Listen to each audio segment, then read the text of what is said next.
Nous sommes deux élèves du magistère de physico-chimie moléculaire et nous allons vous présenter un tuto CDF dont le thème portera sur l'oscillation de Rabi dans un double puits de potentiel. Nous allons étudier l'observation des oscillations de Rabi dans un double puits de potentiel. Cette situation est assez commune et peut se rencontrer dans le cas de nombreuses molécules, par exemple dans le cas de l'ammoniac. Cette molécule de formule brute NH3 eh bien, les puits représentent alors les deux dispositions dans l'espace adoptées par cette molécule. Soit l'azote est au-dessus du plan formé par les hydrogènes, soit il est en dessous. Ce réarrangement peut s'expliquer par l'effet tunnel, un effet purement quantique. Nous nous intéresserons ici à la dynamique de ce système. En étudiant la fonction propre à un seul puits, cette dernière n'est plus fonction propre du double puits. Elle évolue alors au cours du temps. Nous allons donc étudier premièrement le cas dégénéré, pour ensuite faire varier le modèle et étudier deux états non dégénérés. Dans le CDF, le cas dégénéré est choisi en prenant h égale 0.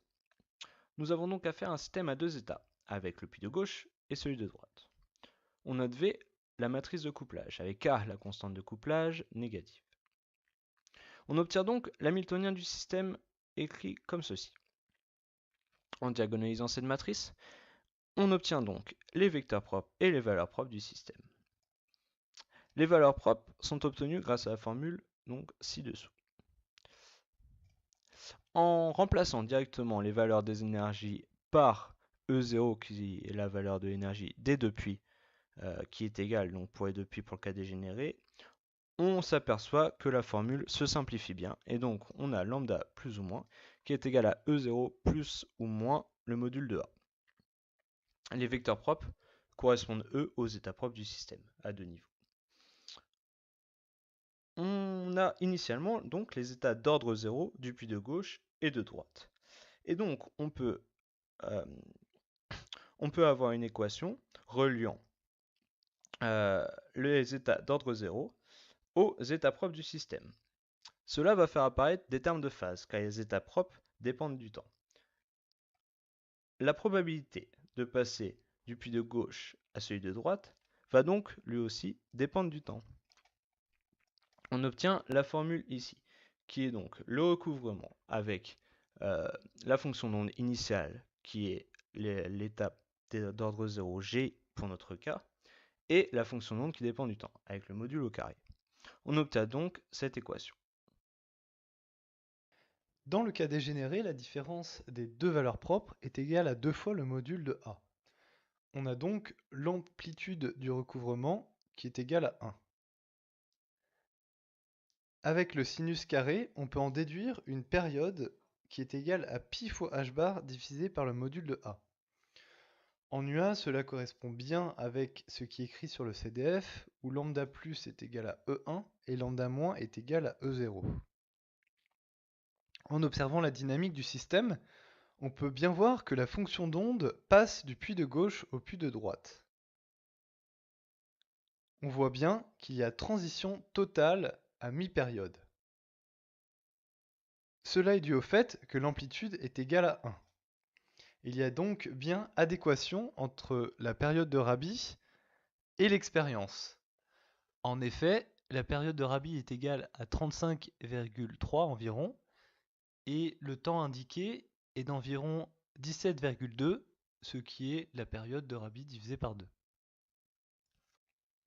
Enfin, nous pouvons analyser l'influence de Δx sur le cas dégénéré. Par exemple, en prenant Δx égale 4 et en regardant la dynamique. On va pouvoir s'apercevoir qu'il va y avoir des différences avec Δx égale 3. En effet, en augmentant Δx, l'approximation des deux états est alors encore plus justifiée car les deux puits sont plus distants. La formule de Rabi va donc être plus exacte et on aura une période de Rabi qui sera plus proche que la période expérimentale et de plus la probabilité va être plus exacte. Par exemple, ici, on peut voir Nous allons maintenant présenter le cas non dégénéré, c'est-à-dire h différent de 0. Nous choisissons ici le cas où les deux puits ne sont pas identiques. Cela correspond moins à l'exemple de l'ammoniac, puisque ici, les deux dispositions spatiales ne sont pas équivalentes. Il est intéressant d'observer quelques phénomènes dans le cas non dégénéré. Nous remarquons tout d'abord qu'il n'y a plus transition totale entre le puits de gauche et le puits de droite. En effet, les formules de Rabi sont toujours valables, mais la différence entre les deux valeurs propres n'est plus égale à 2a. L'amplitude de probabilité est donc différente de 1. De plus, la période est plus petite pour le cas non dégénéré. En effet, la différence des valeurs propres est plus grande.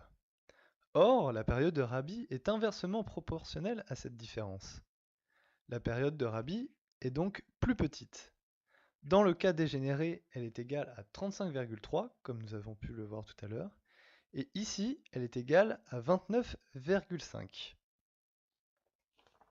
L'approximation à deux états est encore moins justifiée dans le cas non dégénéré, puisque la fonction d'onde se décompose encore plus dans des états d'énergie plus élevés.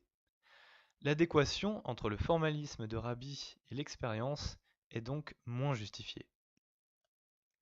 Lors de cette analyse, nous avons donc pu quantifier la dynamique d'une fonction d'onde dans un double puits. Cela a été calculé grâce à la formule de Rabi. Nous avons donc pu voir les différences entre les puits dégénérés et non dégénérés, notamment la transition totale ou non de la fonction d'onde entre les deux puits. Nous vous remercions de votre attention.